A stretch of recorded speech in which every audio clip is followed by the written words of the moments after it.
परिवार दो गुटों में बंट चुका है, राजनीतिक संगठन भी दो धड़ों में बढ़ चुकी है। अब न तो एक मंच रहा और न ही एक विचारधारा। हम बात कर रहे हैं पवार फैमिली और राष्ट्रवादी कांग्रेस पार्टी यानी एनसीपी की। पिछले एक साल में महाराष्ट्र की सियासत ने कई उतार चढ़ाव देखे हैं, लेकिन अब पवार फैमिली का भविष्य बारामती लोकसभा सीट तय करने वाली है।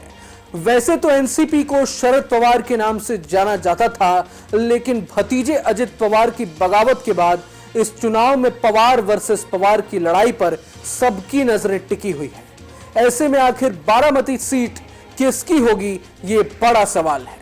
नमस्कार, मैं हूं रोहन शर्मा और आप देख रहे हैं न्यूज नेशन का डिजिटल प्लेटफॉर्म। जिस बारामती सीट पर पवार फैमिली का 35 सालों से कब्जा रहा है, अब उसी सीट पर पवार फैमिली के दो गुट आमने सामने हैं।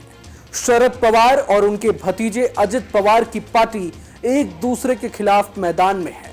इंडिया अलायंस की तरफ से शरद पवार ने अपनी बेटी सुप्रिया सुले को मैदान में उतारा है, जबकि एनडीए की तरफ से अजित पवार ने अपनी पत्नी सुनेत्रा पवार को बहन सुप्रिया के खिलाफ उम्मीदवार बनाया है।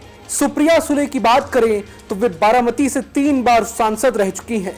2014 और 2019 में काफी कोशिशों के बावजूद बीजेपी समर्थित राष्ट्रीय समाज पार्टी के नेता महादेव जानकर हार गए और शरद पवार की बेटी सुप्रिया सुले ने जीत हासिल की थी।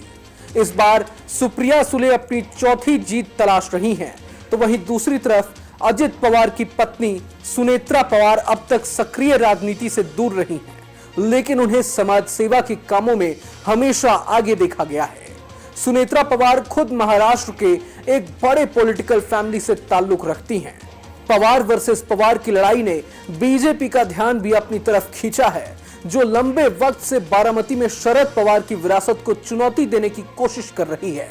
साथ ही 2024 का लोकसभा चुनाव एक नई तस्वीर भी पेश कर रहा है, जिसमें वोटर्स को शरद पवार और उनके भतीजे अजित पवार के बीच एक को अपनी पसंद बनाना है। बारामती से अजित पवार की पत्नी सुनेत्रा को मैदान में उतारकर बीजेपी का लक्ष्य पिछले चुनावों के उलट एक असली लड़ाई की तस्वीर पेश करना है। हालांकि अपनी पत्नी को उम्मीदवार के रूप में उतारने के बावजूद अजित पवार इस बात पर जोर देते दिख रहे हैं कि इस चुनाव में असली दावेदार वही हैं।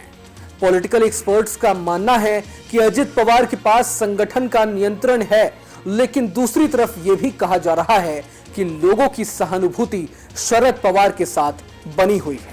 अगर आपको ये वीडियो पसंद आया तो लाइक करें और चैनल को सब्सक्राइब करें। वहीं तमाम खबरों के लिए देखते रहें न्यूज नेशन।